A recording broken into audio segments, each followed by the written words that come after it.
Have you ever noticed how easy it is to describe that toxic person, that problem, or that situation, without realizing the story keeps circling back to you? A therapist once interrupted a client mid-sentence and said, "Stop talking about that person. That person is you." Silence filled the room, because in that moment, the illusion broke.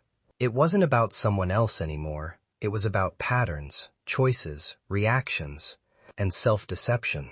And what came next wasn't blame, it was awakening. Most people go through life believing their pain comes from outside sources. Someone hurt them, someone misunderstood them, someone betrayed them, or the world simply treated them unfairly. It feels natural to think this way because it protects the ego. If the problem is out there, then you don't have to look inward. You don't have to question your choices, your patterns, or the quiet decisions you keep repeating even when they hurt you. But the truth is far more uncomfortable. A large part of what you experience externally is shaped by what you refuse to see internally. The mirror you avoid is not a physical one. It is the reflection of your behaviors, your emotional responses, and the cycles you participate in without awareness. You might think you are reacting to other people, but often you are reacting to unresolved parts of yourself. For example, when you constantly feel disrespected, it may not only be about the people around you, it may also be about boundaries you haven't learned to enforce. When you feel abandoned repeatedly, it may not only be about others leaving, it may also be about how you attach, tolerate, or silence your own needs until they are ignored. The hardest truth to accept is that self-awareness requires responsibility. Responsibility doesn't mean blaming yourself for everything. It means recognizing your influence in what happens to you. Even when you are not the cause of every situation, you are still part of how you respond, what you accept, and what you allow to continue. That is where the mirror begins to speak. People often avoid this reflection because it challenges identity. It is easier to believe, "I am always the victim," than to admit, "I have patterns that keep putting me in the same place." But growth only starts when denial ends. Every repeated disappointment is not just bad luck. It is information. It is life showing you a pattern you haven't yet decoded. The people may change, the environment may change, but the emotional outcome feels strangely familiar. That familiarity is the clue. The mirror also reveals something deeper. Unconscious comfort zones. Even painful situations can become familiar enough that they feel normal. You may stay in cycles not because you enjoy them, but because they are predictable. The mind often chooses predictable pain over unfamiliar change. That is why people can recognize what is wrong, but still return to it. The mirror shows you that awareness alone is not enough. Action is what breaks the cycle. When you finally stop focusing only on what others are doing and start examining how you respond, something powerful happens. You begin to see where your boundaries weaken, where your silence enables disrespect, and where your emotions override your self-respect. This is not about self-criticism. It is about clarity, because clarity removes confusion, and confusion is what keeps people stuck. The mirror you refuse to face is not there to shame you. It is there to show you patterns you can finally change. The moment you stop turning away from it, you stop living on autopilot. And for the first time, you realize that your life is not just happening to you, it is also responding to you. Projection is one of the most powerful psychological defenses the mind uses. And yet most people don't even realize they are doing it. It works silently, almost invisibly, shaping how you interpret others while protecting you from emotions you are not ready to face within yourself. When something inside feels too uncomfortable, anger, insecurity, jealousy, fear, or shame, the mind often pushes it outward. Suddenly, it is no longer me who feels this way, but them who is causing this feeling. This shift feels relieving in the moment, but it comes at a hidden cost. It disconnects you from self-awareness. When you label someone as toxic, controlling, selfish, or emotionally unavailable, there may be truth in your observation, but projection asks a deeper question. Why does this behavior affect you so intensely? Sometimes what you react to in others is not just their behavior, it is your unresolved history, responding through them. The mind takes old emotional wounds and overlays them onto current situations, making it feel like the present person is the problem, when in reality, they are triggering something unfinished within you. This is why two people can experience the same individual completely differently. One might say they are rude and disrespectful, while another says they are just direct and honest. The difference is not only in the other person, it is in the emotional filters each observer carries. Projection colors perception. It turns internal pain into external judgment. The uncomfortable truth is that projection protects your ego but distorts your clarity. It allows you to avoid accountability for your emotional world. If everything is someone else's fault, then nothing needs to change within you. But that belief keeps you stuck in repetition. You keep meeting similar personalities, facing similar conflicts, and feeling the same emotional outcomes because the internal pattern has not been addressed. Projection also appears in subtle forms. Sometimes you accuse others of not trusting you while you struggle with trusting yourself. Sometimes you criticize others for being needy while you suppress your own need for connection. Sometimes you call people arrogant while deep down you are protecting yourself from feelings of inadequacy. The mind is clever. It hides discomfort by placing it on someone else's identity. What makes projection so dangerous is that it feels like truth. When emotions are strong, they create certainty.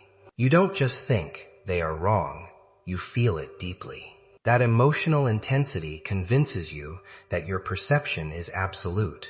But intensity is not always accuracy. Strong feelings can be signals of unresolved internal conflict rather than proof of external reality. Breaking projection requires a level of honesty that most people avoid because it removes the comfort of blame. It asks you to pause before reacting and question, is this reaction entirely about them, or is something in me being activated? That question alone begins to dissolve illusion. It shifts you from reaction to reflection. The goal is not to deny your experiences or excuse harmful behavior in others. It is to separate reality from emotional distortion. When you stop projecting blindly, you start seeing people more clearly, and more importantly, you start seeing yourself more clearly. And in that clarity, you regain control over your emotional responses instead of being unconsciously controlled by them. Life has a strange way of repeating itself until you finally understand what it has been trying to teach you. Many people assume they are simply unlucky in relationships, friendships, workplaces, or opportunities. They believe the world keeps placing them in unfair situations, as if they are constantly being selected for pain. But repetition is rarely random. When similar experiences keep showing up in different forms, it is usually not the universe punishing you. It is life reinforcing a lesson you have not yet learned. Patterns are not accidents, they are signals. If you keep meeting people who overstep your boundaries, ignore your needs, or drain your emotional energy, it is not just about them being bad people. It is also about what part of you is familiar with tolerating that behavior. Familiarity is powerful. The mind often confuses what is familiar with what is acceptable.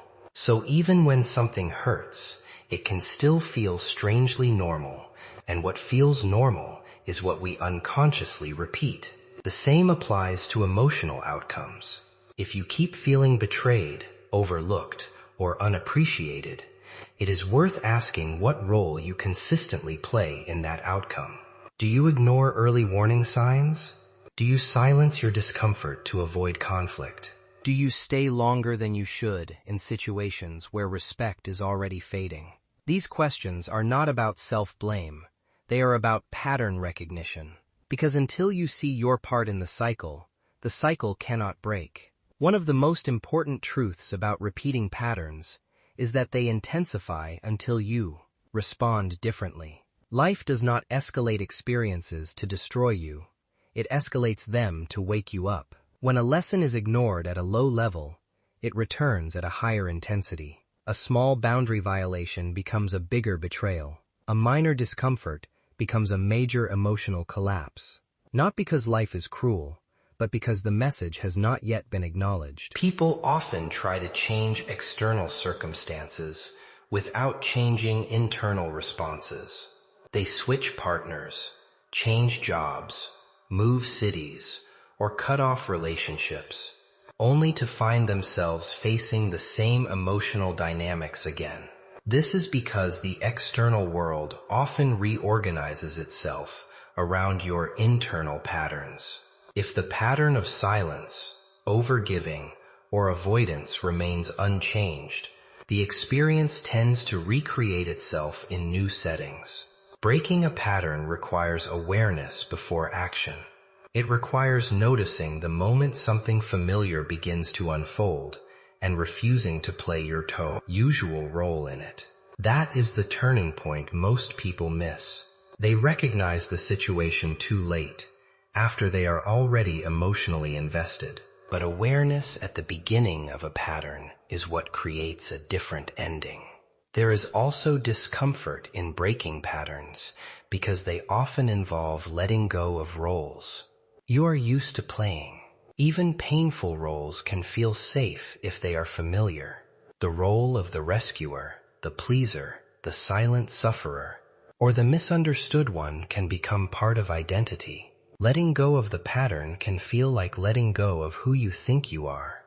But the moment you start responding differently, even in small ways, the pattern begins to lose its power. You stop being pulled into the same emotional script. You start choosing responses instead of reacting automatically. And slowly, what once felt like destiny begins to reveal itself as repetition, waiting to be interrupted. Most people misunderstand accountability because they confuse it with self-blame. They think taking responsibility means saying, "Everything is my fault," and carrying unnecessary guilt for what others have done. But real accountability has nothing to do with punishment. It has everything to do with power. The moment you take ownership of your part in any situation, you step out of helplessness and into control. You stop being a passive character in your life story and start becoming the one who can rewrite it. When people say, "They did this to me," they unconsciously place all control outside themselves. In that mindset, change becomes impossible unless other people change first. And since you cannot control others, you remain stuck. Accountability breaks this illusion.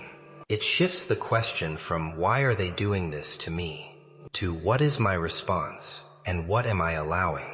That shift might seem small, but it completely transforms how you experience life. One of the most difficult parts of accountability is accepting that you often had early signs. Most situations that hurt deeply do not begin that way. They start with small moments of discomfort that are ignored, minimized, or explained away. You notice disrespect, but choose peace over confrontation. You feel emotional distance, but convince yourself it will pass. You sense imbalance, but stay silent to avoid conflict. Accountability means recognizing those moments and admitting, "I saw it, and I still continued." This is where true change begins. Because once you see your participation clearly, you can no longer repeat it unconsciously. Awareness disrupts automatic behavior, and what was once a cycle becomes a choice. You begin to realize that while you cannot control what others do, you can control how long you stay, how much you tolerate, and what signals you are willing to accept as normal. Accountability also strengthens emotional boundaries. When you take responsibility for your well-being, you stop waiting for others to respect you before you respect yourself. You stop hoping people will suddenly behave differently and start responding differently. Yourself. That response is where your power lives. It is not in changing others. It is in changing access, attention, and tolerance levels. Another important part of accountability is emotional honesty.